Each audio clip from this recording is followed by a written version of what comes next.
ಪ್ರಭಾವ ಪದ್ಧತಿಯ 9ನೇ ಶ್ಲೋಕ ಅಂದರೆ ಪಾದುಕಾ ಸಹಸ್ರದ 39ನೇ ಶ್ಲೋಕದಲ್ಲಿ ಪಾದುಕೆ ಮಾಡಿದ ಅತಿಶಯಗಳನ್ನು ಹೇಳಿ ಪಾದುಕೆಗೆ ಶರಣಾಗಿದ್ದಾರೆ ದೇಶಿಕರು.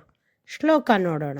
ಯೋಷಿದ್ಭೂತದೃಶಂತ್ಯಪೋಡಶಕಟಸ್ಥೇಮಾನಿ ವೈಮಾನಿಕ ಸ್ರೋತಸ್ವಿನ್ಯುಪಲಂಬನಾನಿ ಬಸಿತೋದಂಚತ್ ಪರೀಕ್ಷಿಂತಿ ಚ ದೂತ್ಯಾದಿಷ್ವಪಿ ದುರ್ವಚಾನಿ ಪದಯೋ ಕೃತ್ಯಾನಿ ಮತ್ವೇವಯತ್ ದತ್ತೇ ತತ್ ಪ್ರಣಯಂ ತದೇವ ಚರಣತ್ರಾಣಂ ಋಣೇರಂಗಿಣಃ.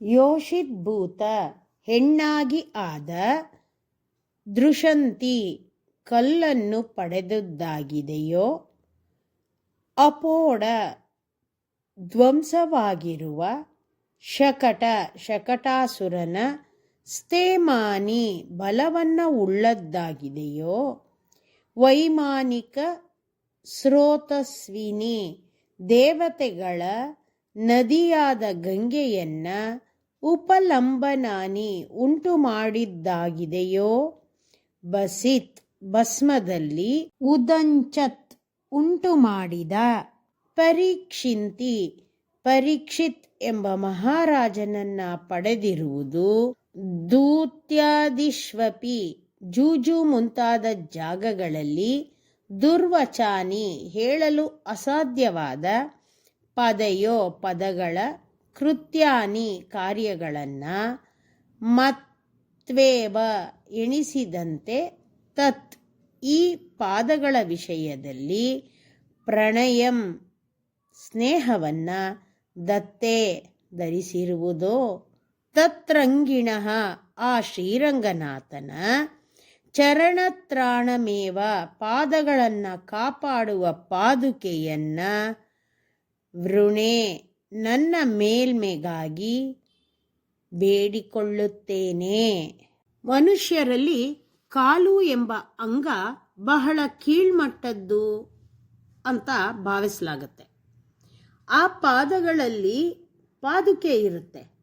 ಅಂತಹ ಪಾದುಕೆಗೆ ಇಷ್ಟೊಂದು ಹಿರಿಮೆ ಇರೋದಕ್ಕೆ ಸಾಧ್ಯವೇ ಅಂದರೆ, ಭಗವಂತನ ತಿರುಮೇನಿಯಲ್ಲಿ ಪಾದಗಳೇ ಅತಿ ಶ್ರೇಷ್ಠವಾದದ್ದು. ಅದಕ್ಕಾಗಿಯೇ ಪಾದುಕಾ ದೇವಿ ಪಾದಗಳೊಂದಿಗೆ ಸ್ನೇಹ ಮಾಡಿ ಉನ್ನತಿ ಪಡೆದಳು.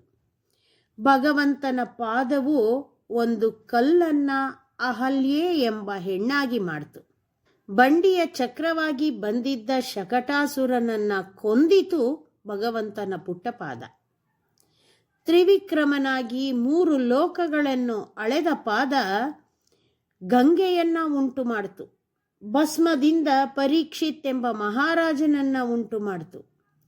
ಇದು ಪರತ್ವದ ಸೂಚನೆಯಾದರೆ, ಸೌಲಭ್ಯ ಸೂಚಿಸುವ ಕಾರ್ಯವಾಗಿ ಭಗವಂತನ ಪಾದ ಧರ್ಮರಾಯನಿಗಾಗಿ ದೂತನಾಗಿ ನಡೆಯಿತು.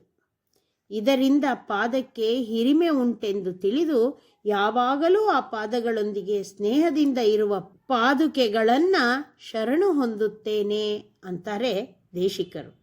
ಹಿರಿಯರು ಯಾವಾಗಲೂ ಪಾದತೀರ್ಥವನ್ನ ಸ್ವೀಕರಿಸ್ತಾರೆ. ಭಗವಂತನ ಪಾದಕ್ಕೆ ಇಂತಹ ಹಿರಿಮೆ ಇರೋದ್ರಿಂದಲೇ ಆಳ್ವಾರರುಗಳು ಯಾವಾಗಲೂ ಪಾದದ ಬಗ್ಗೆನೇ ಹೇಳ್ತಾ ಇರ್ತಾರೆ. ಶ್ರೀಮತೆ ನಿಗಮಾಂತ ಮಹಾದೇಶಿಕಾಯ ನಮಃ.